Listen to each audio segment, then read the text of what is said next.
Hi, Kelty. It's Tammy from the clerk's office. Can you unmute your mic and test your audio for us, please?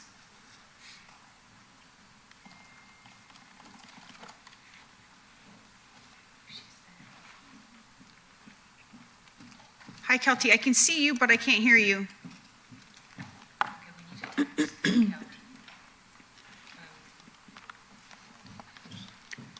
you. No, it's okay.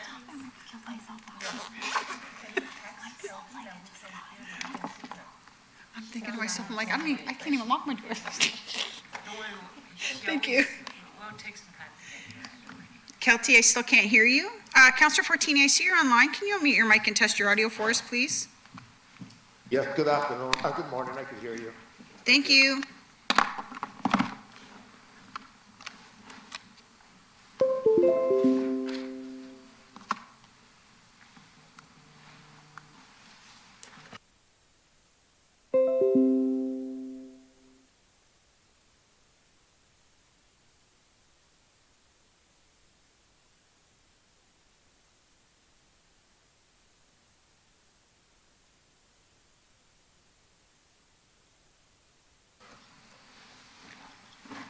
Hi, Kelty. I still can't hear you. We're connecting with her right now. Okay. I'll let you know.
Okay.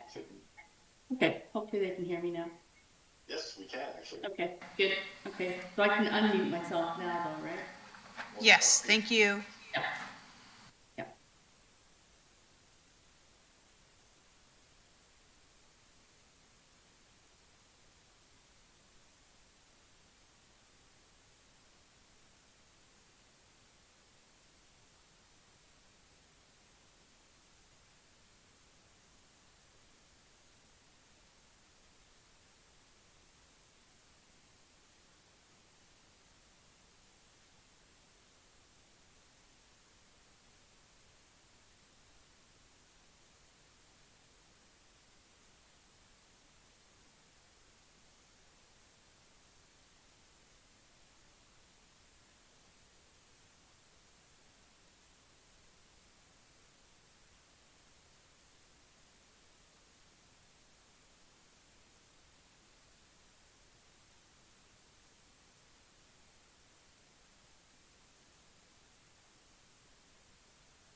Good morning. This is Counselor Barr checking in.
Good morning, this is Counselor Barr checking in.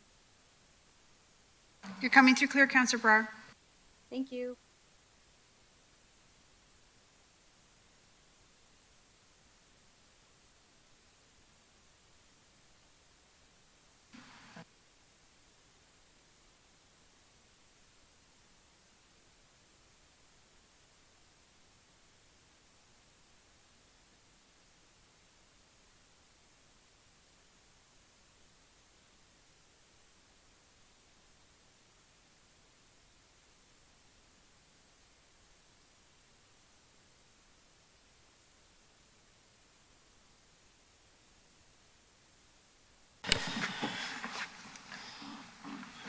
Good morning and welcome to our meeting of Brampton's Audit Committee. I will start with the roll call. I believe all members are present except for our citizen member Nicole and Councillor Tour, who has prior commitments. Is that correct, Madam Clerk? Through your chair, that's correct. Okay, great. Our next item is approval of the agenda. Do any members wish to add any business items to today's agenda? Councillor Paleshi. Thank you, Mr. Chair. Mr. Chair, I'd like to vary the order. I'd like to put 6.2 on after we come back from in camera. I'd like solicitor advice as to what can be discussed in camera and what can be discussed in public. I don't see the solicitor here, but it's what I want, so let's do that. Thank you, Councillor Paleshi. I don't see anybody else. Sure, Madam Clerk, for updates. Through your chair, there's just one update. For item 11.1, we are adding the open meeting exception under section 239(2)B of the Municipal Act, being a personal matter about an identifiable individual, including municipal or local board employees. Okay, so 11.1B. Yes, it'll have two reasons.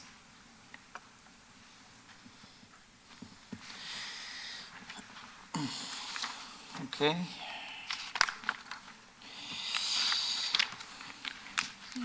I have a motion moved by Councillor Paleshi to approve the agenda. All those in favor? The motion carries. Brings us to declarations under pecuniary interest. Do any members have a declaration of pecuniary interest under the Municipal Conflict of Interest Act for any matter to be considered on today's agenda? Seeing none, the clerk will so note for the minutes. Committee, as part of our consent motion process, I will read each agenda item that is subject to consent motion. Any member may verbally identify the item to be held for debate during the meeting. Any item not held for debate will be considered as part of our consent motion and voted on for approval. I'll start reading the relevant agenda items, and members can identify any items to be held for debate. 6.1 is the staff report regarding the overview of the IA's gap assessment and approval for action plan, and that's going to be held for a presentation. 6.2, staff report, P-card audit 2024, issues and recommendations. That's held by Councillor Paleshi. 6.3, staff report, IT assessment, IT asset management audit report. Consent. 6.4, staff report, status of management action plans Q3 2024. Consent. 6.5, a staff report regarding internal audit work plan status update Q3 2024. Consent. 6.6, staff report regarding corporate ethics hotline quarterly report Q3 2024. Consent. 6.7, which is the staff report regarding internal audit charter to align with the 2024 global internal audit standards, will be held for a presentation. 6.8, staff report 2025 internal audit budget, that'll be held for a presentation. 11.1, closed session report for purchasing card audit 2024. I'm assuming Councillor Paleshi is going to hold that as well. And 11.2, closed session report for CAE qualifications. That's going to be held for a verbal update. The clerk will now summarize those items held by members for consideration to, or not part of the consent motion prior to approval of the motion. Through you, Chair Keenan, the following items were held out of consent. 6.1, staff report for overview of the IIA's gap assessment and approval of action plan. 6.2, staff report regarding the purchasing card audit. 6.7, staff report internal audit charter. 6.8, staff report in 2025 internal audit budget. Closed item 11.1, purchasing card audit, and closed item 11.2, closed session report regarding CAE qualifications. Thank you, Madam Clerk. I have a motion moved by Councillor Vicente to approve the consent motion. All those in favor? The motion carries. We have no presentations or delegations at this time. That brings us to reports.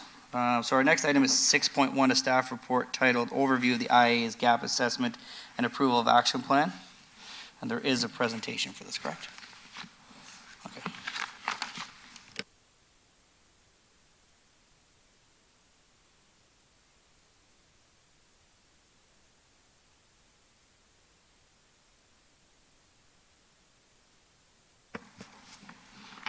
Good morning, Audit Committee members, CAO, Commissioners, City Clerk, and my colleagues. In addition to our regular audit reports and updates on the internal audit work plan, the ethics hotline, and management action plans, today's agenda includes 3 open session items and 1 closed session item, all aimed at achieving and maintaining the new 2024 IIA audit standards. These items will provide audit committee members and leadership team with valuable insights into internal audit's operations, including key policy documents, the 2025 internal audit budget request, and significant initiatives. By the end of these discussions, you will have a clearer understanding of how the city's internal audit function operates. Please note that actions will be required from the audit committee members for each of the operational items on today's agenda.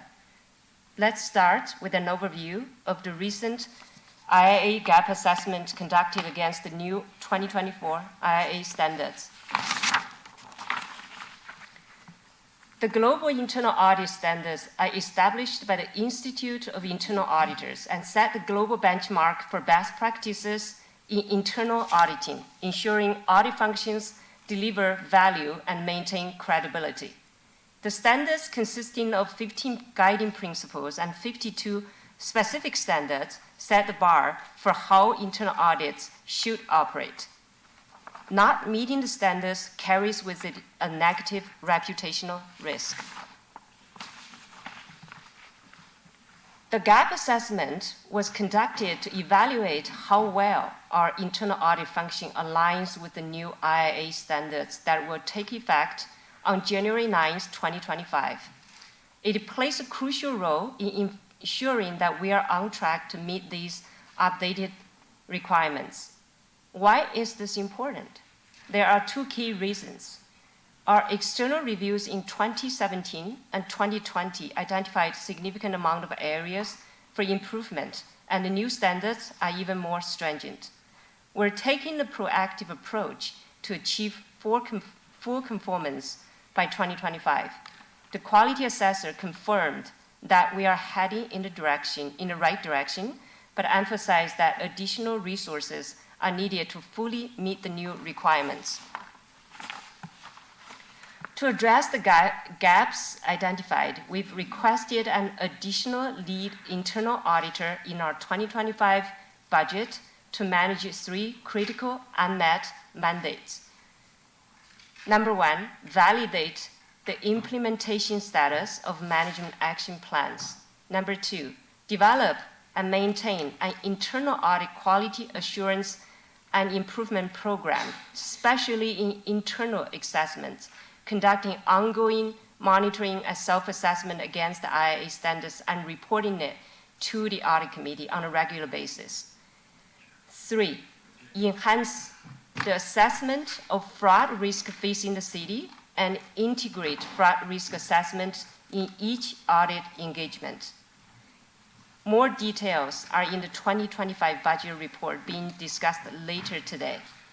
This staff request is not new and is a continuation of prior efforts with similar positions included in the 2024 and 2025 budgets.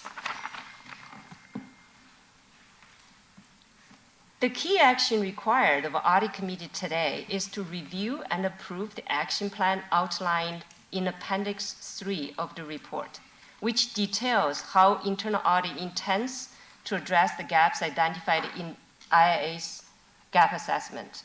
This approval is crucial to ensure we meet the new standards in compliance with Standards 8.4, External Quality Assessment, which mandates the board's approval of action plans to resolve any identified issues. The board here means the Audit Committee.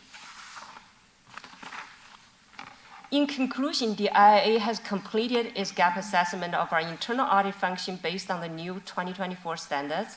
The findings provide valuable insights to help us achieve full compliance with these updated requirements. We have reviewed the results, developed an action plan with clear timelines, and it is now ready for the Audit Committee's review and approval. As part of the best practice, we have invited the independent IIA quality assessor to present the gap assessment results directly to the Audit Committee.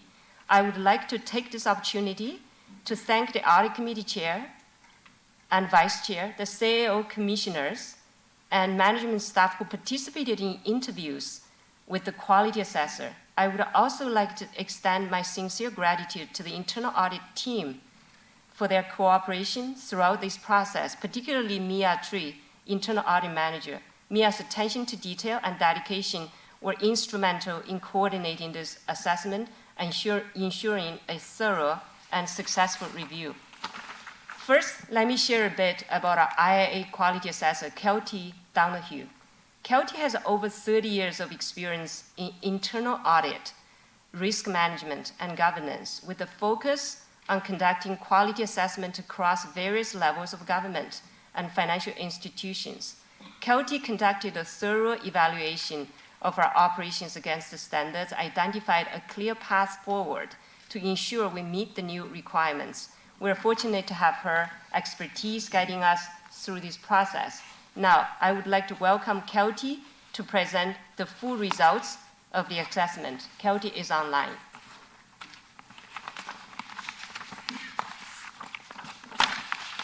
Welcome, and thank you for inviting me to the Audit Committee meeting today. I'm here to share a summary of the gap assessment results conducted on the internal audit group. And it's the assessment against results for the global internal audit standards. Next slide.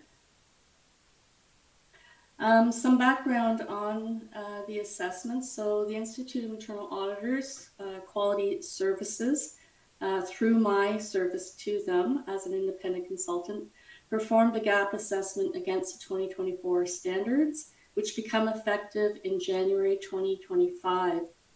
This assessment was conducted as part of the internal audit's periodic internal assessment process, and it was a proactive choice by the internal audit group to conduct this assessment, to have this assessment conducted, and I commend them for taking that step and ensuring that they are in compliance with the standards by the time they become effective.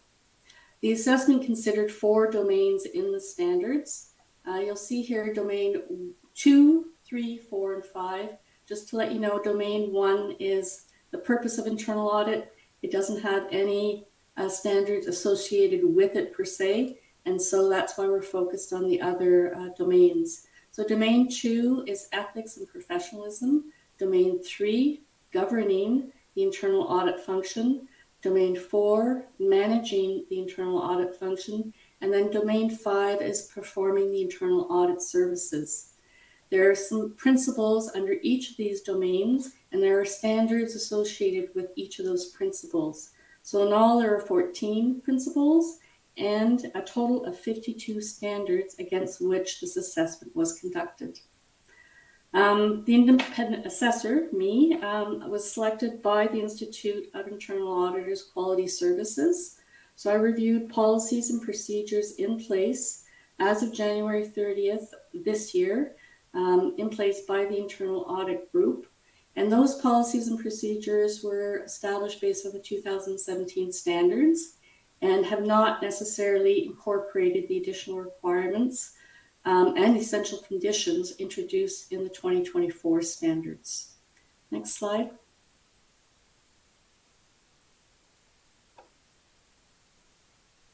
Oops. The objectives of this assessment were to assess the level of risk to not achieving conformance with the standards. And so what that means is, based on what I see being done today within the internal audit group and whatever plans they might have in place to get to January 9th, 2025, I assess the risk of not achieving the conformance. And so it's a bit of a different lens as compared to assessing against the current standards. I also reviewed the implementation plans, which I just referred to, and I offered insight into opportunities to enhance the overall quality of the internal audit function, given that I've done over 25 of these type of assessments. Next slide.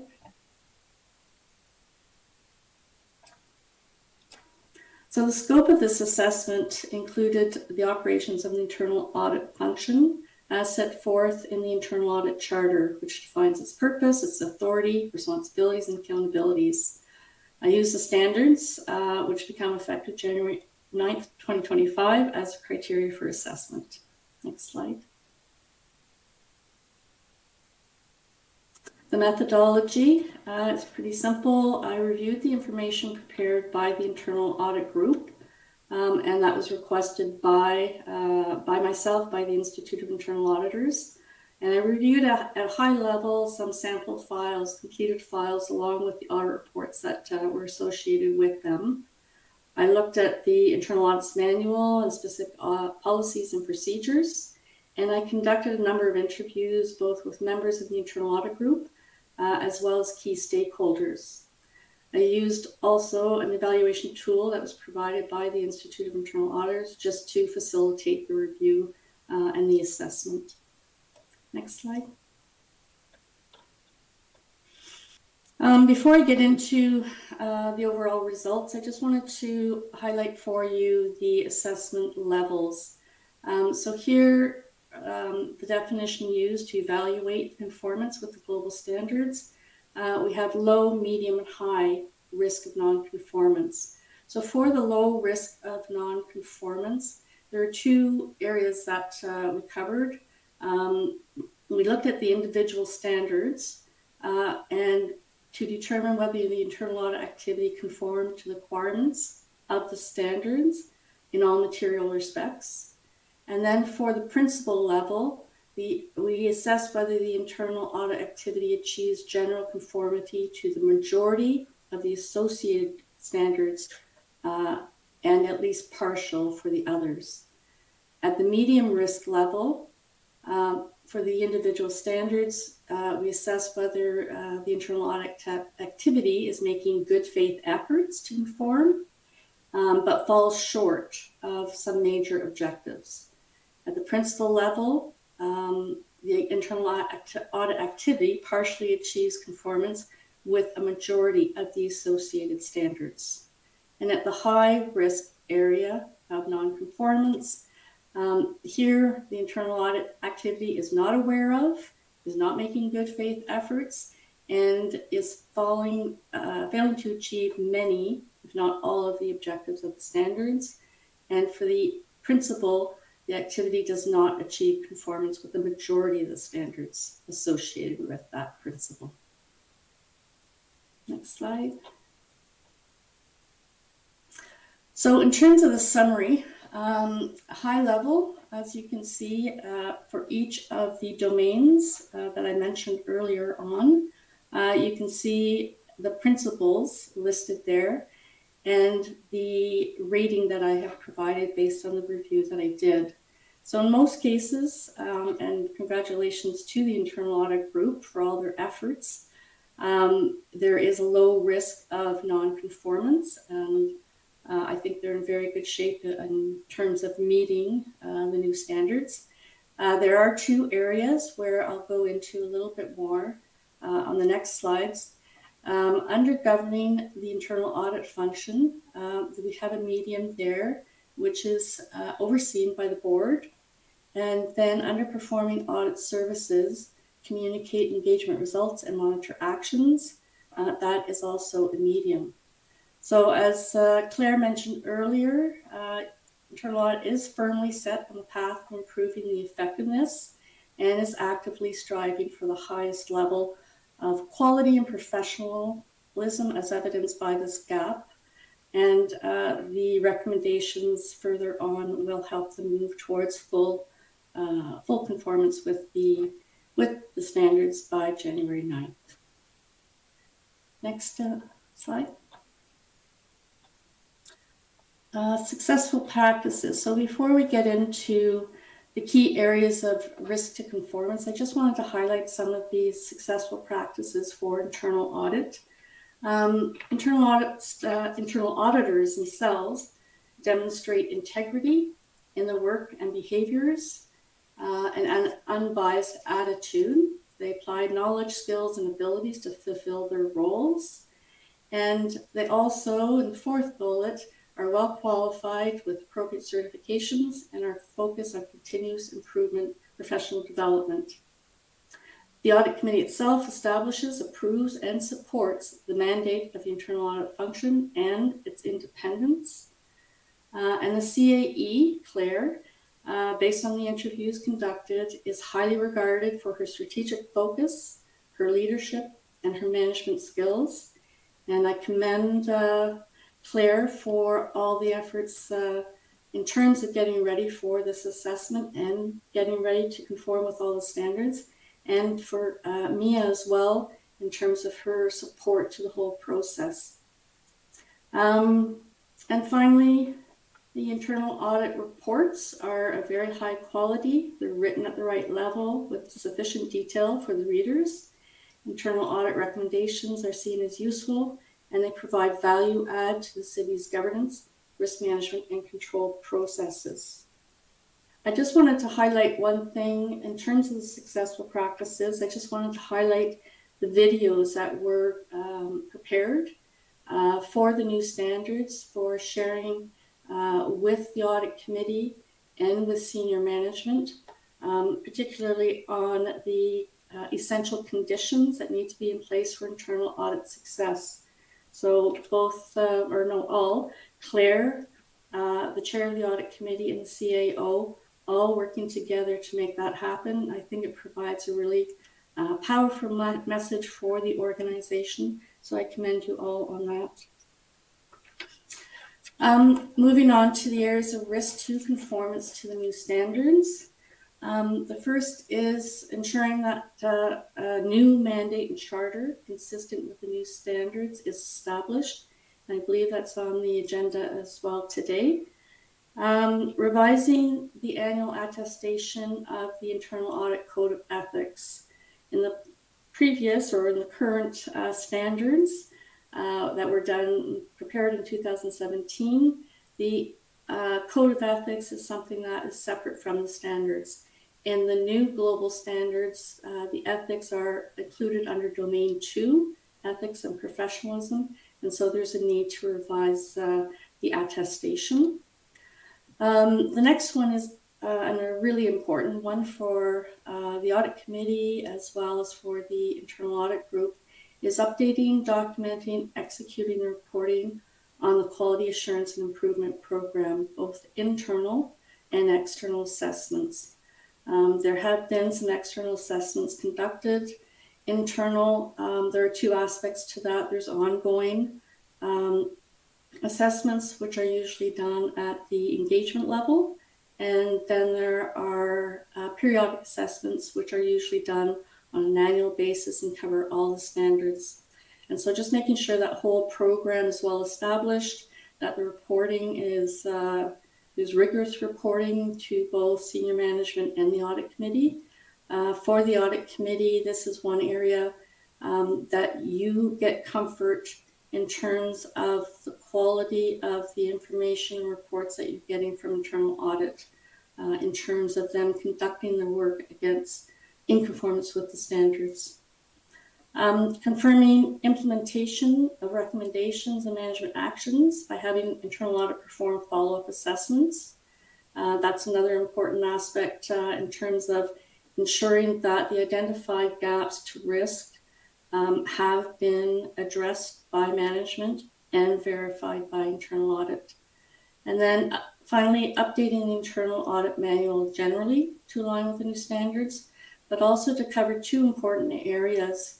And those include the communication of any errors or omissions, if ever, in internal audit reports, and then communicating the acceptance of risk to senior management and the audit committee if necessary. Next slide. So my assessment, I just wanted to note, it was based on and did take into account the audit committee's past approvals of identified internal audit resource needs, as well as the current resource proposals to support the three areas in terms of quality assurance and improvement program, the follow-up on management action plans, and then the strengthening of internal audits, fraud risk assessments, including at the engagement level. Next slide. Internal audit has reviewed the results, as Claire has indicated, of this gap assessment and developed an action plan with timelines to address the areas of risk to conformance. And so that is being presented today for you. And finally, I just wanted to thank you, the audit committee, Claire, Mia, and the rest of the internal audit team for the privilege of carrying out this gap assessment, for your time, your assistance, and of sharing of ideas. Thank you. Well, thank you very much, Kelsey, and thank you for the work that you did here, outlining the incredible work that our audit team is doing here in Brampton. So thank you for all that information. We do have questions from Member Russell. Member Russell, you have the floor. Thank you. Through you, Chair. Can everyone hear me okay? Awesome. Kelty, thank you for your presentation. Appreciated you going through the details. Had a question on the threshold used to determine the overall risk ranking. I know you talked about kind of most of the standards or substantive. Is there like a number threshold you look at when you're looking at the risk ranking? What we use for the risk ranking is for each of the standards, there are a number of elements that need to be in place. So if you go through the standards, there are statements that say internal audit must do this, they must do that. And there may be, 5 or 6 there. If the majority of them are partially met or not met, then the overall rating I usually put as partially, or I guess medium risk of non-conformance. And so it's a majority type approach for the standards and the elements within it. And then for the principle, it's based on the number of standards that are either low risk of non-conformance, medium, or high risk of non-conformance. Okay, so within that, you could have some that are maybe more moderate, but if overall you're at low, you're overall in good shape. And that's why I see kind of the breakout in your report saying, here's some things that need to be remediated versus some suggestions, right? Okay, understood. I wondered if you could help me understand one of the specific items, which was 11.5, communication of acceptance of risk. I'm very curious about that one and what would constitute a state where we have a position where management is viewed by our internal audit team as having accepted a level of risk that might be, I guess, too high in comparison to what the audit committee would like to see. So usually that's based on when internal audit does their audit work. generally the organization has a risk framework and has different levels of acceptance of risk, as well as an overall appetite for risk. And so if, in terms of the findings for any audit engagement, the level of risk from an internal audit perspective is exceeding what the organization has set out as an acceptable risk, and if the internal audit, the CAE, through discussions with various levels of management, if there continues to be a disagreement on the interpretation of that level of risk acceptance, then that is something that the internal audit group, the CAE, would bring to the audit committee for discussion, to both hear internal audit's view on the level of risk being accepted, as well as management's view. It doesn't happen very often, but I have to say in the last year, I've seen 2 cases where something like that has been brought to an audit committee, not within City of Brampton that I know of, but elsewhere. And so people are trying to interpret the organization's risk level appetite. And so that's when it would come. Thank you. I have a follow-up on that. In your experience, have you seen cases where the amount of time it takes for management to remediate issues, so they've aligned and said a remediation plan is in place, however, it's been 2 years and it hasn't been closed, can that be interpreted as a management's acceptance of risk? That's subjective in the sense of, is management making any efforts to address the gap? Sometimes remediations take a longer time, and there may be certain steps in the remediation that have to all be addressed before the overall action is closed. So if they're making progress on that, then it's still open, and I wouldn't say management's accepting the risk. If, however, management is not making any, and we'll go back to some of the risk assessments here, any good faith effort to close the gap, to address the risk identified, then I think a discussion needs to happen, and either action taken by management at another level, or if action is deemed as not going to happen, then that's something that the CAE would, in fact, bring to the CAO and then to the audit committee if that could be resolved. Thank you. That's helpful. And I assume, Claire, that would be part of kind of your defining of your protocols in terms of how you would proceed in that case. Yes, through the chair, Citizen Member Nico. One of the things, actually the new standards does have a standard that if you leave the recommendations too long, and we are supposed to be now, that's a new practice now, through the quarterly update report to actually highlight to say this particular recommendation has been left too long, and it is now maybe at the risk of surpassing the city's risk appetite. And so that is a new practice we have to do now because of the new standards.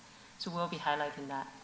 Excellent. But I do want to mention again, because I think I mentioned many times before, one of the reasons that the city have trouble of closing a recommendation, a lot of times it was due to turnover. In the past we've seen, there's also a resource issue. I believe the CEO is here if he wants to address that part. I haven't really seen a case where they just leave management just leave the management action plan, but usually there is a reason to it.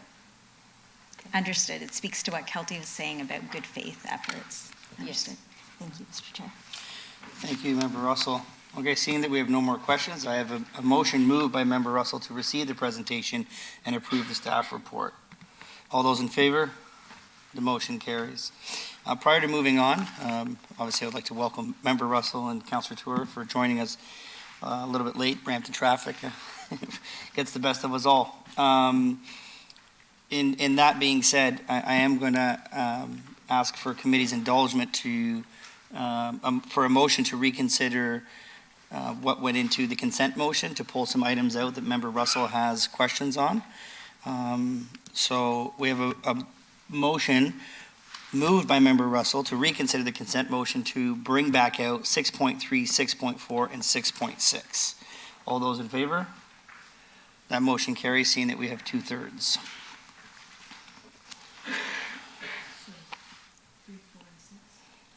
3, 4, and 6, correct.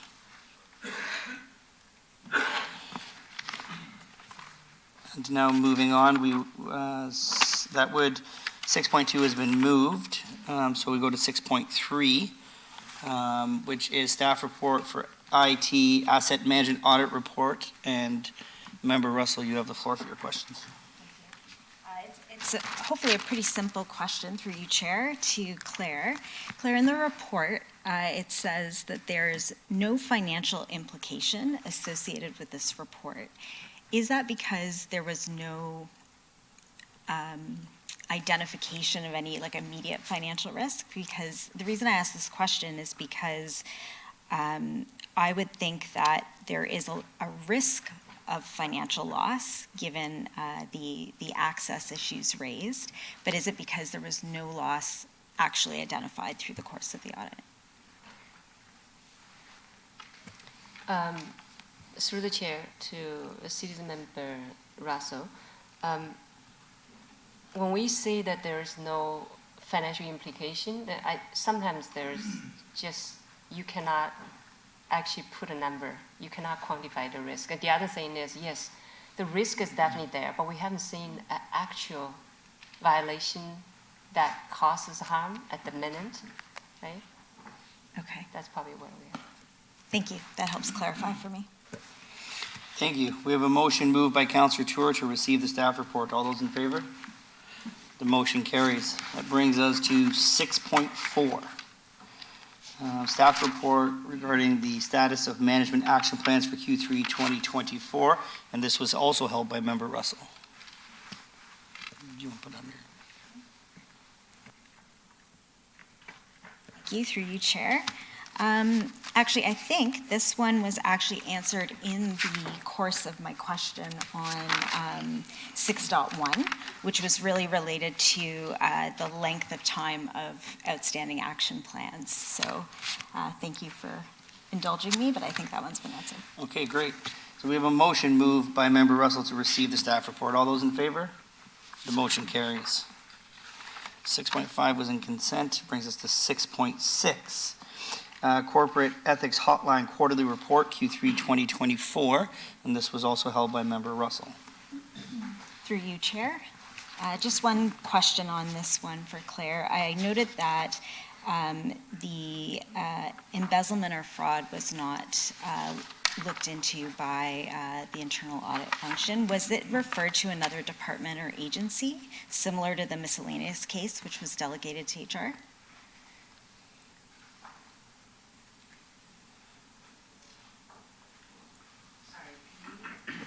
Sorry, could you repeat your question? Sure. So there were some reported cases outlined in the Corporate Ethics Hotline update, one of which was referred to HR, which was the miscellaneous case, but the other one didn't note who it was referred to, and I was just wondering if it was referred and which department that was referred to. Okay. So the embezzlement case, I'll Yeah. start with the first one you asked, and I'll just move down the list if it's okay. The Yeah. embezzlement case was out of our jurisdiction, Whose jurisdiction is it in? Integrity Commissioner. Okay, thank you. So So that's who it was referred to? We just forwarded Okay, and the Integrity Commission doesn't have obligation to report back to us. Okay. And Integrity Commissioner looks after code of conduct for city councilors. so In who the does the second Integrity Commissioner report to? The Integrity Commissioner is an independent accountability office. Mhm. I would see city council. So does it Yeah, report the to, mayor, it yeah. reports back to council? Not audit committee? So it wouldn't come to audit committee. Okay. But I don't believe she reports to council. Yeah? Yeah, well, she provides reports to council, yeah. Councillor Pelletier, were you going to speak to this? I think so, I think it should, yeah. Yeah, so I'm going to pass it over to Councillor Pelletier. Thank you, Mr. Chair. So it's up to the person that originally, I guess, found any of the fraudulent activity to report it directly to the Integrity Commissioner. I need Claire, I need you to walk me through why and how you sent it to the Integrity Commissioner. And then I need to understand, probably only through the Integrity Commissioner, as to if it is being investigated, if not, why, and if not, should this be coming to council to be sent to the Integrity Commissioner? Should we discuss in closed? No, absolutely not. This is open. We're not talking directly on, like, this is public. We're not talking directly on any specific item. I won't get into that because that would be closed. Okay. So just for clarification, Councillor Pelletier, you're asking for the process, given this specific case, or what the Absolutely. process is in general? The Okay. process for you sending it to the Integrity Commissioner and the overall process as Yeah, as so well. not yes. case specific, No. Okay. just what the process is, So- Claire, please. If there are allegations against city council member, Uh-huh. which are outside of our jurisdiction is limited to management staff, okay? And So sorry, then- Claire, I know that. What I'm trying to understand is why did you forward it to the Integrity Commissioner? Because this particular case is relating to council member code of conduct. And we did ask if the original person who come forward with the allegation, we didn't really talk to because it's anonymous. We can only use that link that the Right. person choose to keep it open for us. We ask if we need to forward, but because it's in their jurisdiction, and the person said they've already forwarded. Okay, so So we that's, stopped it from there. so that's where I'm stuck on, right? This Mm-hmm. is a whistleblower hotline. Yes. And from my understanding, what something is out of your or anybody's jurisdiction, it's then a full stop. I agree with you responding, saying this is the proper process, but you sending it to the Integrity Commissioner, I think we've gone down that road before, last term, and found us into a little bit of trouble. So I think that needs to be clarified. I may be wrong, but I think that should be clarified. Also, anything that's in, essentially, and you have to be careful because anonymity is really important with this hotline. But once you hear anything that's fraudulent, and if it has to do with a counselor, then proper channels need to be conducted. So I struggle with this one, just because I was around when we started this hotline, and we did it for the purpose of people being able to feel comfortable enough to report things without their information being shared. So this one is something that I'm going to ask staff to maybe take back and see if we can do something about, because anytime that you hear anything that's fraudulent, for sure we have to get to the bottom of it, right? So do you want us to come back with the fraud process? No, I'm looking for staff to Okay. look deeper into, and it's just direction, no motion, to look into something like this, because I don't want it to go out too public, because I don't want this person to feel like we're trying to find out who they are or anything like that, right? This is a whistleblower hotline, so, but I need also staff to look into the authority of, only because of what happened last term, you forwarding it to the Integrity Commissioner. That needs to be looked at. Thank you, Mr. Chair. Thank you, Councillor Pelletier. I don't see any more questions. So we have a motion moved by Councillor, what item is that, sorry? 6.6.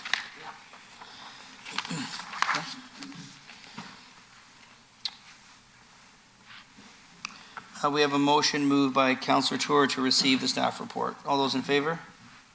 The motion carries. That brings us to 6.7, which is a staff report regarding internal audit charter to align with the 2024 global internal audit standards. I believe this was held for a presentation.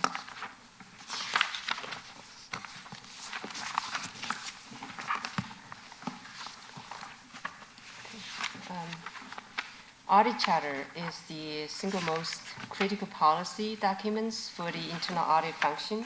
As part of aligning with the IIA standards, we were required to update both our audit committee terms of reference and internal audit charter. This presentation will cover the following. First, the background on audit committee's terms of reference, the audit charter and their related history. Second, the rationale and methodology behind the proposed audit charter. Third, a comparison of the existing and proposed audit charters, highlighting the three key differences. Fourth, the main changes to the audit committee's terms of reference. Fifth, a summary of the appendices, which provide critical insights and detailed analysis of the current and proposed bylaw documents. And sixth, an outline of the actions required from the audit committee and the next steps in the process. The audit committee was established in 2002, and the audit committee's terms of reference are updated at the start of each Brampton City Council term to define the committee's roles and responsibilities. The internal audit charter is approved by City Council and formally outlines the purpose, mission, authority, roles and responsibilities, independence, provisions, and scope of internal audit activities.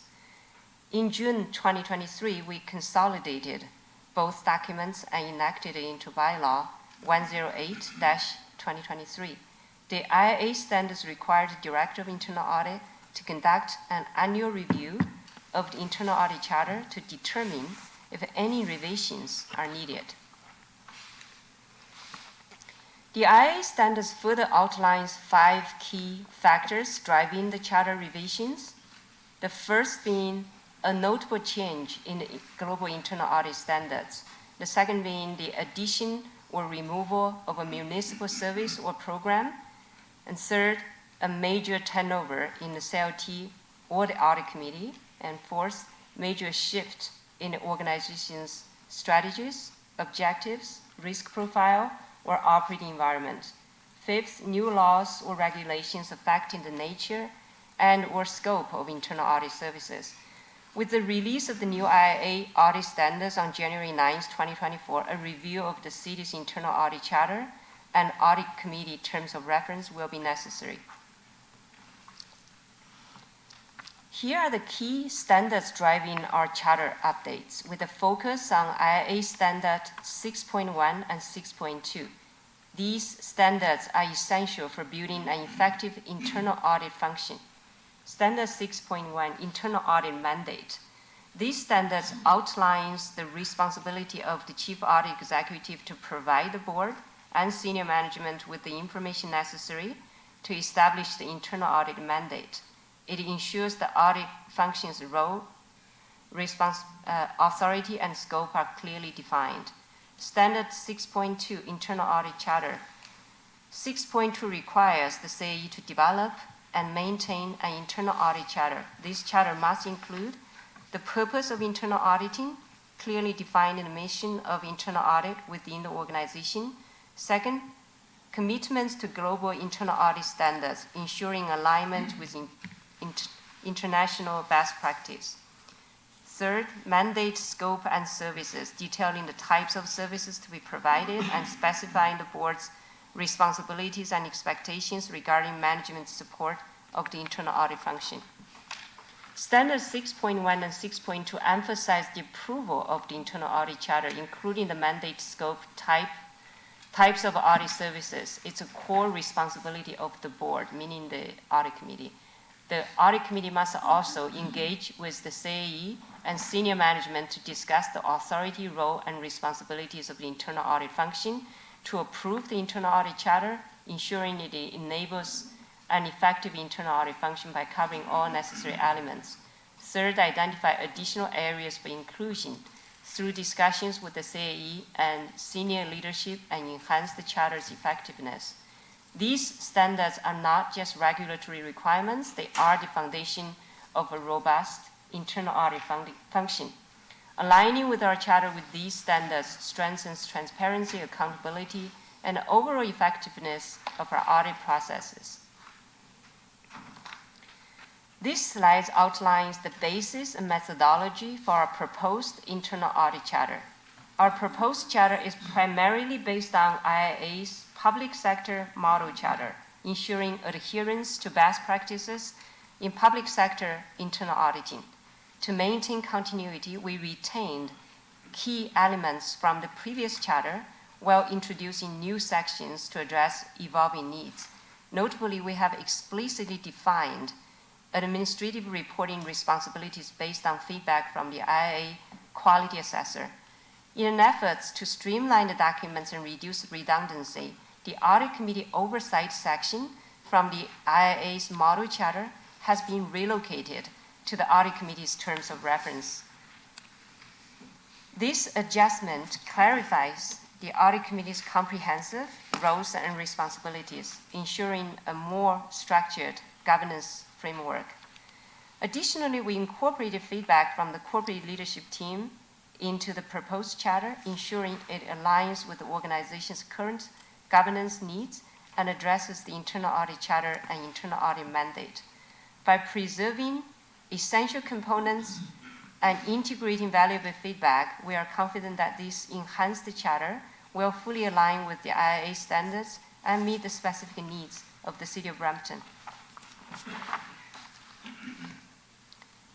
To clarify the updates, the next few slides will compare the proposed charter with the existing charter, giving you a clear understanding of the key changes we've made.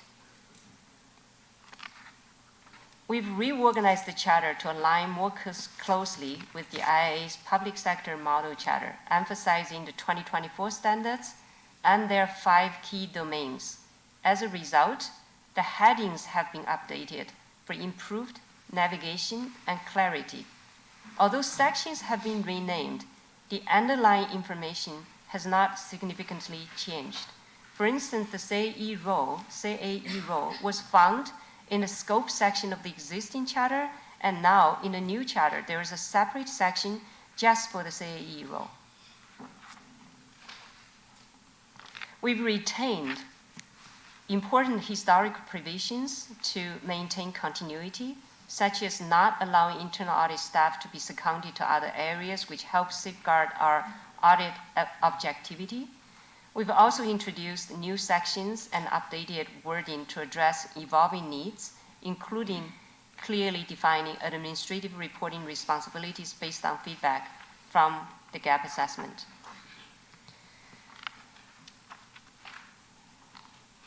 The proposed charter incorporates valuable feedback from the CLT workshop held on June 13, 2024, which was also attended by the chair and vice chair of the audit committee. We clarified that internal audit will not take on operational roles, such as risk management or compliance, to preserve our independence. Advisory services will be provided only at the request of City Council or the CAO, ensuring we maintain our impartiality, especially given our small team size. Additionally, we will continue the practice of conducting external quality assessment on a 5-year cycle. Other input from the CLT workshop was also considered. For example, we reviewed the job descriptions of the Director of Internal Audit and it was decided to retain the current description. I'd like to take this opportunity to express our sincere gratitude to the CLT for their contribution to the audit charter. Special thanks to Councillor Keenan and Vasante, along with their aides, as well as the CAO's office and the mayor's representative for their efforts in coordinating and moderating the CLT input session. To recap, we've made the three key changes to the audit charter. First, we reorganized the structure with updated headers for better alignments with the IAA's public sector model charter, focusing on the 2024 standards and its 5 domains. Second, we retained important historical provisions like the restriction on staff secondments and introduced new sections to address evolving needs. Finally, we incorporated valuable inputs from the CLT during the June 13th workshop. The audit committee terms of reference has also gone through some changes. The main change are that we moved the audit committee oversight section from the IAA public sector model charter to the audit committee terms of reference, which eliminates duplication. This revision clarifies the audit committee's roles and aligns with the IAA standards to consolidate oversight functions in existing documents. The report includes 5 appendices, starting with Appendix 1, which is this slide deck. Appendix 2 contains the proposed audit committee terms of reference and audit charter, the new version. The remaining 3 appendices provide valuable insights and analysis that help clarify the proposed changes to both the terms of reference and the internal audit charter. These appendices offer clear comparisons, detailed analysis, and timelines to show the evolution of these documents. Appendices 3 and 4 specifically highlight tracked changes, enabling you to see the updates, the reasons for additions, and the rationale behind the deletions. Finally, Appendix 5 outlines a chronology of changes made to the Audit Committee terms of reference and internal audit charter from 2019 to the present. Finally, we appreciate the advice and support of the City Solicitor and City Clerk in updating the terms of reference and charter bylaw. Moving forward, we'll continue to review these documents annually to ensure compliance. We request the Audit Committee's approval of the updated changes detailed in the revised terms of reference and internal audit charter in Appendix 2. Once approved, the audit staff will collaborate with the City Clerk's office to draft a bylaw, gather necessary signatures, and facilitate advancement of the report and amended bylaw for approval at the City Council meeting on October 16th. The City Clerk can provide further guidance on the procedural steps.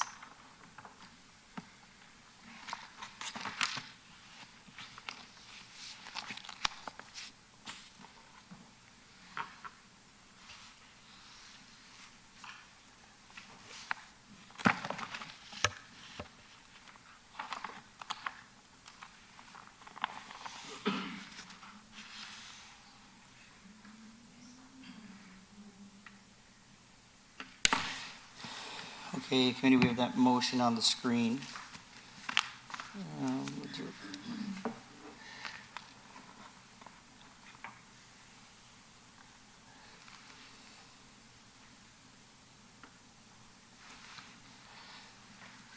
Okay, has everyone read it? Yeah, doesn't read it. Okay, so we have a motion moved by Councillor Vicente to approve, turn on chairs. As to receive the report and the recommendations? Yeah, and the recommendations. All those in favor? The motion carries.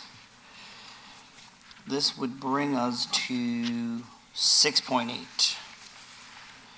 Staff report regarding 2025 internal audit budget. And this is also held for a presentation.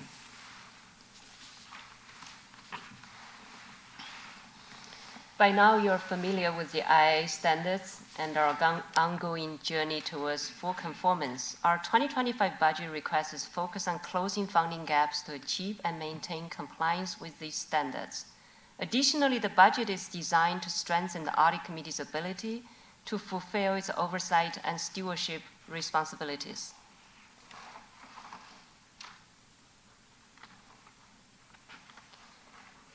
You might be wondering why this item is on the agenda in the first place. We will start by outlining the purpose and the Audit Committee's authority in approving internal audit's budget and the rationale behind this responsibility.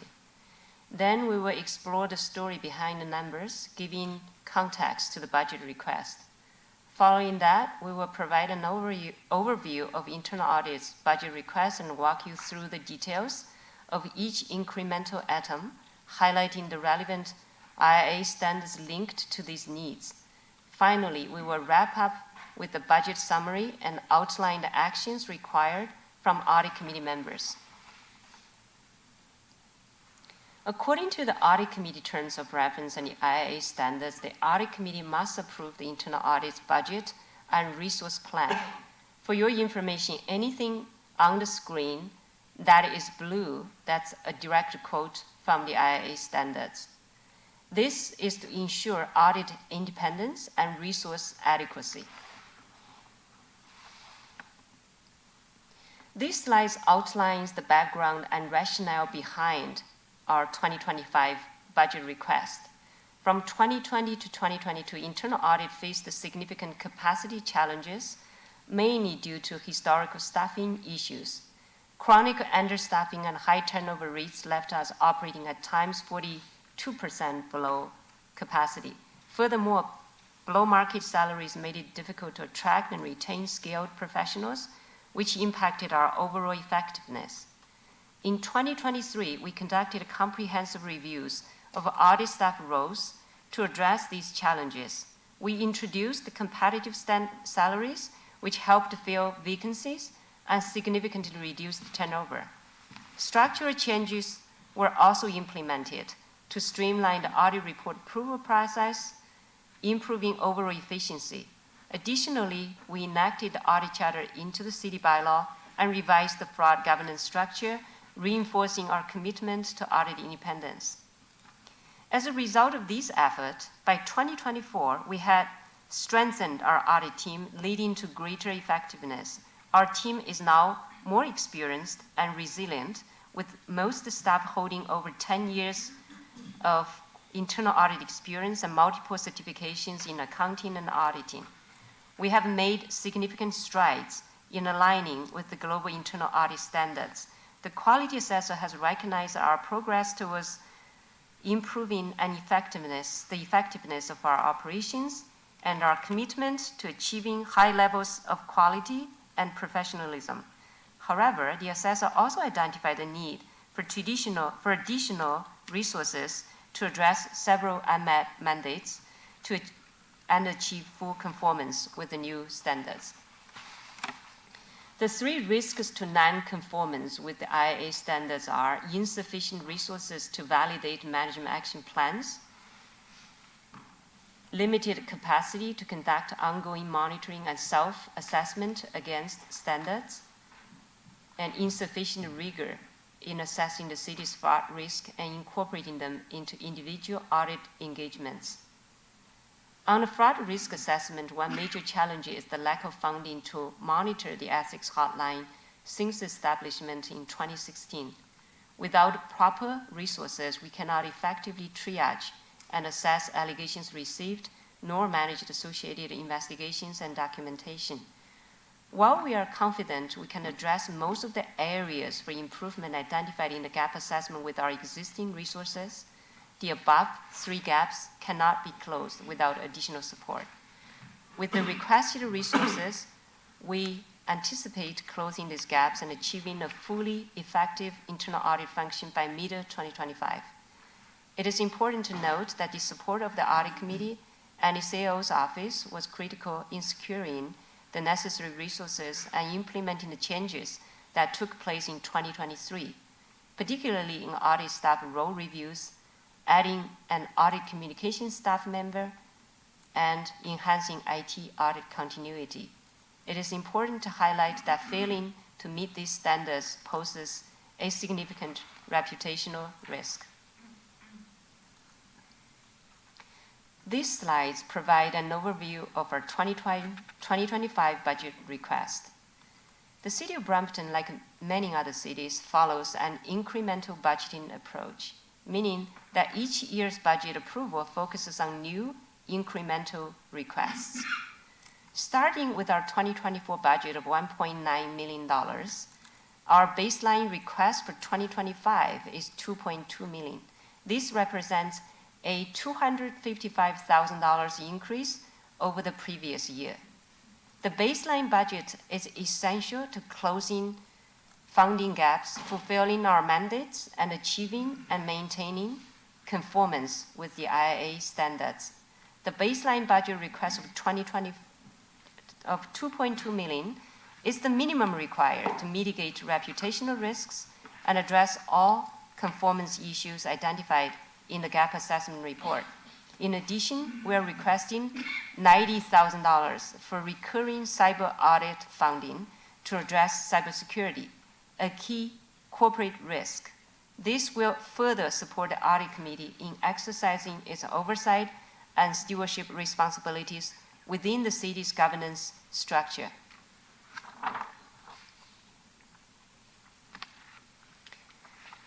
Now that we've given you an overview of our 2025 budget request, we will focus the remainder of this presentation on detailing the incremental budget request for 2025.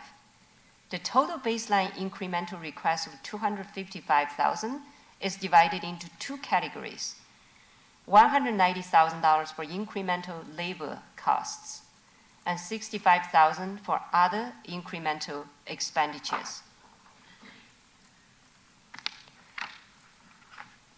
The labor cost incremental. This slide outlines the key drivers behind the total labor-related incremental requests. The majority of the increase, $165,000, is for a lead internal auditor to help address 3 unmet mandates and close the gap to IIA standards compliance, as you've heard before in the previous 2 slide deck. 0.4 FTE will be allocated to validating the implementation of management action plans. 0.4 FTE will focus on ongoing monitoring and self-assessment against the IIA standards to ensure compliance. The remaining 0.2 FTE will be dedicated to managing the ethics hotline, including preliminary assessment of allegations, overseeing investigations, and ensuring timely completion of all related documentation. In addition, we're requesting funding for temporary staffing to assist with the increased workload leading up to the external quality assessment scheduled for August 2025. $24,000 for a part-time audit coordinator to assist with drafting the audit manual that consists of 2 days per week from January to September, and $16,000 for 2 summer students from June to end of July or end of August to help manage the additional workload due to the upcoming IIA external quality assessment. These temporary staff will help ensure consistent audit coverage and prevent staff burnout during a year with an anticipated heavy workload due to the upcoming external quality assessment. These increases are partially offset by $15,000 in salary savings, reflecting actual costs and forecasted expenditures. This brings the total labor cost increase to be $190,000. It's important to note that the $190,000 does not account for merit pay or cost of living adjustments that's yet to come, as this information is typically unavailable until the start of the next fiscal year.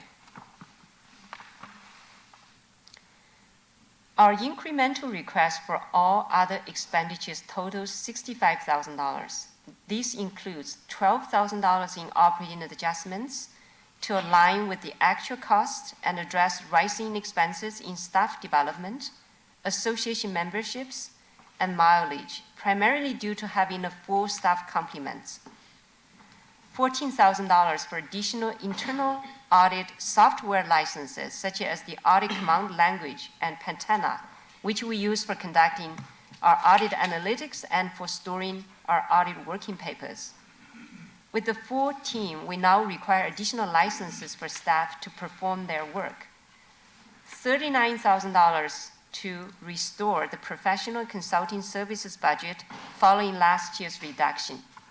We will provide further details on some of these items in the coming slides.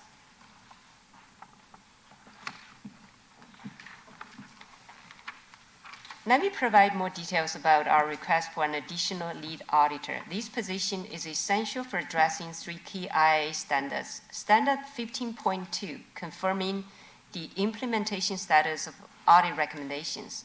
Standards 12.1, conducting ongoing monitoring and self-assessment to ensure compliance with the IIA standards. Standard 4.2, enhancing the assessment of fraud risks. As previously discussed, not securing this additional staff member will prevent us from closing the identified gaps. This will result in the city's internal audit function operating below the required standards, which could have a negative impact on governance and accountability.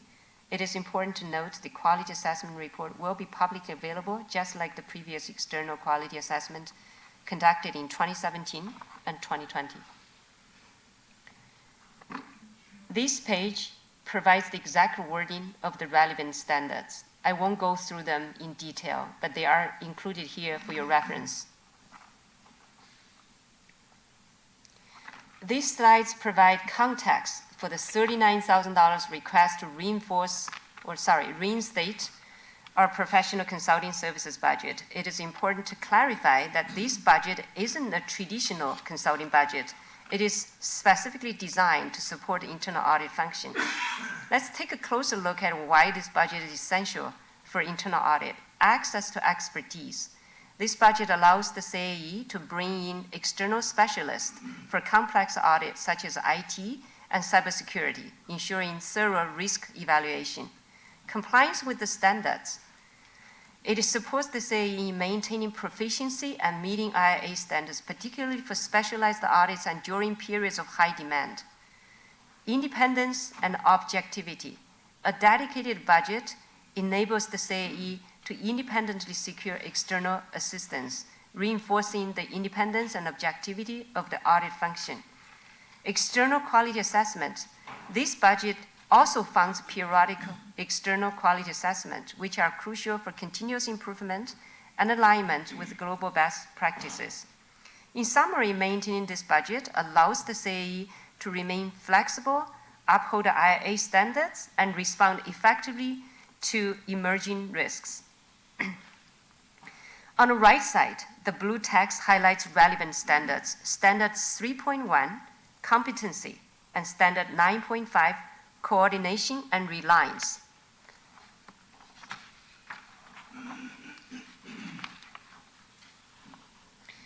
Let me provide more context on this request. In recent years, we've typically handled 2 to 3 consulting projects annually. However, despite rising market costs, our budget remained stagnant for the 4 years leading up to 2023, limiting our ability to secure the necessary expertise. In 2023, we successfully increased our professional service budget from $145,000 to $210,000 to account for inflation. But unfortunately, the 2024 budget was reduced to $171,000, a $39,000 decrease. Our actual spending in 2023 was $212,000. This budget cut has created a significant imbalance between our allocated budget and the actual needs, leaving us without the funds to hire without adequate funds to hire external expertise when required or to maintain sufficient audit capacity. Additionally, there are instances where we must recuse ourselves from conducting certain audit or investigations due to potential conflict of interest, or when the subject matter falls outside of our jurisdiction. For example, the Beauvais Barn project, which was requested by City Council, required external service. For 2025, we have planned 4 key projects. The ethics hotline intake service and external quality review both have already been committed. The next project is Audit Universe refreshing. We are due to update our Audit Universe and compile a 5-year audit work plan through a citywide risk assessment exercise. And the last project we have in plan is a cybersecurity audit. We also plan to conduct a cybersecurity audit in a part of the city that has not yet been assessed in the last few years. Without reinstating our funding, we won't be able to complete this critical project. Specifically, the audit universe refreshing is vital as it informs the development of our 5-year audit work plan. One of our core responsibilities enabling we prioritize our resources effectively for the next 5 years. Our audit universe last updated in 2021 is now outdated and no longer reflects the city's current risk landscape. Additionally, we have already exhausted the high and medium priority projects from the existing list. As mentioned in previous presentations, the new and more stringent global audit standards were released on January 9, 2024, and will take effect in January 2025. Our last external quality assessment in August 2020 highlighted several areas of non-conformance, and we are due for another EQA in August 2025, where we will be evaluated against these updated standards. We have opted for a self-assessment with independent validation format, which is allowed under the new standards once every 10 years. This process is labor-intensive, requiring us to create hundreds of self-assessment documents to meet the 15 audit principles and 52 standards, significantly increasing our workload. To prepare, we've reassigned an audit manager to lead our conformance effort, but we need additional support to handle the increased workload. We proposed hiring 1 part-time student for $24,000 to help draft our audit menu, a critical component of the upcoming EQA. These students will work 2 days a week from January to September. Additionally, we plan to rehire the 2 summer students who assisted with our recent gap assessment to support the completion of the self-assessment forms in the 2 months leading up to the EQA. The estimated cost for their work is $16,000. Bringing these students on board is essential to avoid reducing our annual audit work plan and to ensure that we maintain adequate audit coverage during this critical conformance period. Other incremental item net, $11,000. Next, let's discuss the other incremental items. Operating expenditure adjustment, $12,000. This request is aimed at aligning our budget with actual and projected costs. It includes necessary expenses for staff development, association membership, mileage, and other related costs. This increase primarily reflects rising costs and ensures that we're fully staffed. Additional software license, $14,000. With our team now fully staffed, we face a shortage of licenses for critical audit tools like ACL, Audit Command Language, and Pentana. These licenses are essential for conducting effective and efficient audit engagements, enabling us to optimize our audit processes. Compensation adjustment by $15,000 downward. The above increases in our budget is partially offset by the decrease in compensation to reflect our actual cost. Impact. Overall, these budget adjustments are vital. They support ongoing professional development to meet continuing professional education requirements for audit staff and contribute to modernization of our internal audit function. Both of these factors are essential for maintaining compliance with IIA standards, ensuring our team remains effective and aligns with the best practices. The $11,000 allocation amounts to roughly $1,000 per audit staff member. Less than 4% of our budget is discretionary, and even within this small portion, the funds are primarily allocated towards essential needs, such as licensing costs and staff development. All of them are necessary to meet the IIA standards. In addition to our baseline budget, we're requesting $90,000 to establish annual cybersecurity audit funding. Cybersecurity is a key corporate risk. With an increasing cybersecurity threats and recent incidents in the neighboring municipalities, cybersecurity is a significant corporate risk. Compared to the cost of a cyber attack, this investment is minimum and essential for proactive risk management. Purpose of the funding: this will support annual independent cybersecurity audits to assess systems, identify vulnerabilities, and enhance our security posture.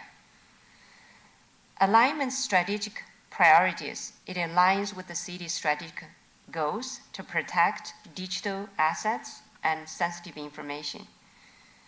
This request responds to recent municipal cyber events and reinforces our preparedness.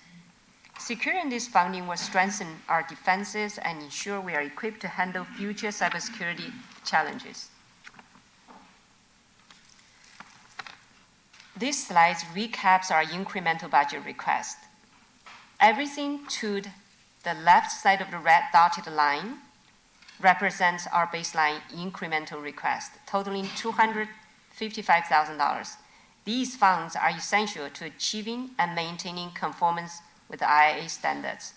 At the heart of these requests is the lead internal audit position at a cost of $165,000, and that was divided into $123,000 budgeted a middle line for a grade 7 position, plus roughly around 24-25% of benefits and plus WSIB, and a bit of programming costs. This role will allow us to address 3 critical unmet mandates, which is validating the management action plan, implementing a robust quality assurance and improvement program, and assessing fraud risk. Without this position, we won't be able to close the compliance gaps with the IIA standards. We also need temporary staffing support to prepare for the external quality assessment in 2025. This including the $24,000 for part-time students to assist with the audit manual, and the 2 summer students totaling $16,000 to help with self-assessment forms.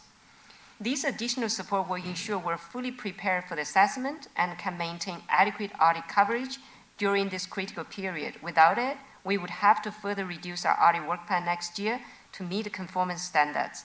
Additionally, we're requesting $39,000 to reinstate the professional consulting budget. This funding is critical for bringing external expertise when needed and ensuring we remain compliant with the IIA standards. It will also enable us to refresh our audit universe. Operating with an outdated audit universe will prevent us from effectively allocating limited audit resources where the city most need them. Lastly, we're requesting a small adjustment to operating expenses, about $1,000 per staff member, to reflect increased professional training needs, software licenses, and association membership. Once our baseline budget is secured, we can then consider the cyber audit funding to address a key corporate risk. In summary, our priority is clear: baseline budget first, and then cyber audit funding. Here's another recap of our overall budget request, $2.3 million. Let's break down our budget request for 2024. Baseline budget, $2.2 million. We're looking at $255,000 in incremental request. Lead internal auditor, $165,000. This will build our capacity to tackle 3 important audit mandates. Professional consulting services, $39,000. We want to reinstate this budget to bring external expertise, helping us stay compliant with IIA standards. Temporary staffing, $40,000. This will support our team as we gear up for the external quality assessment coming up. Operating costs, $26,000. This increase addresses some rising operating costs that we are facing. Labor cost reduction, $15,000. We've managed to offset some of this request with a reduction in labor cost. Lastly, we're also requesting $90,000 for cyber audit funding. This will establish recurring funding to help us tackle cybersecurity risks, which are becoming a major concern. This budget request is endorsed by the CAO's office and is pending the budget approval process. Actions required of the audit committee. We request that you receive and approve internal audit's proposed budget. This year, the CAO's office has been allocated only $250,000 for incremental budget, with only $39,000 for reinstating the consulting budget currently prioritized in that envelope. Your support in approving the full baseline budget of $2.2 million, including $255,000 in incremental requests outside of the priority envelope, is essential for closing the funding gap, achieving and maintaining compliance with the IIA standards, and preventing potential reputational risks to the city. Thank you, Claire, for that. Counselor Vicente. Thank you very much, Mr. Chair. Thank you, Claire. I have no questions. I was just looking to move the report and the recommendation to refer this to the mayor's budget. Thank you. Okay, great. So we have a motion moved by Counselor Vicente to receive the presentation and refer this to the mayor's budget. All those in favor? The motion carries. So, Madam Clerk, that brings us to in closed, right? Okay, so we need a motion to go in closed. I have a motion moved by Counselor Paleski to move in closed session. All those in favor? Motion carries. Madam Clerk, how long do you need? 15 minutes? Okay, so we will meet at 11:10 in closed session. Thank you.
Are we still waiting?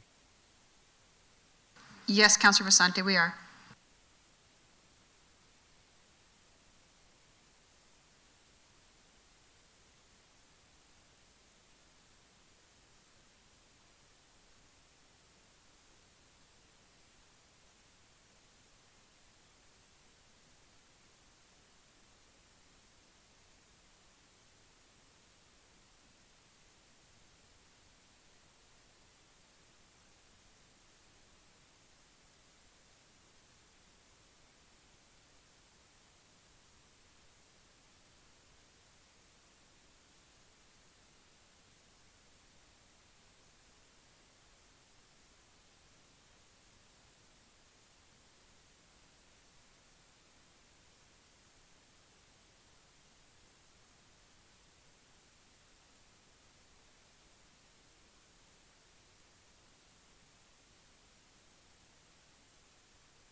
We have quorum. Paul's online.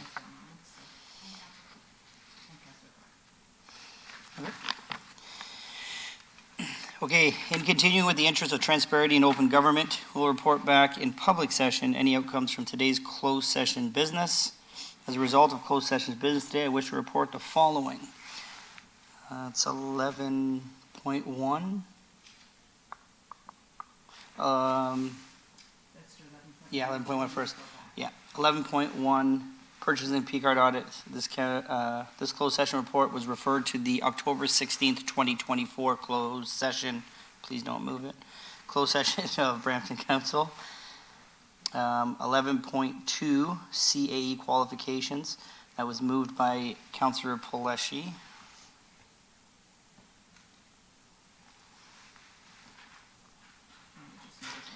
That the audit committee hereby reaffirms the appointment of Claire Mew to the position of internal auditor for the city of Brampton. Do we have to do that now, that motion, or is it all one motion, right? Or do it down? Yeah, we'll have to call a vote on that part. So all those in favor? The motion carries. Yeah, staff report, purchase V-card audit. 6.2, staff report purchasing card audit 2024 issues and recommendations. Also moved by Councilor Paleski. That's the staff report. Recommendation to be referred to the October 16, 2024 council meeting. I do have to go back to question period. Is there any questions from the public? Through your chair, there are no questions online. And none from any members, not seeing any. We'll move on. That brings us to item number 12, which is adjournment. Our next scheduled meeting is Tuesday, December 3rd, 2024. I have a motion moved by Member Russell to adjourn today's meeting. All those in favor? The motion carries. Thank you, everybody.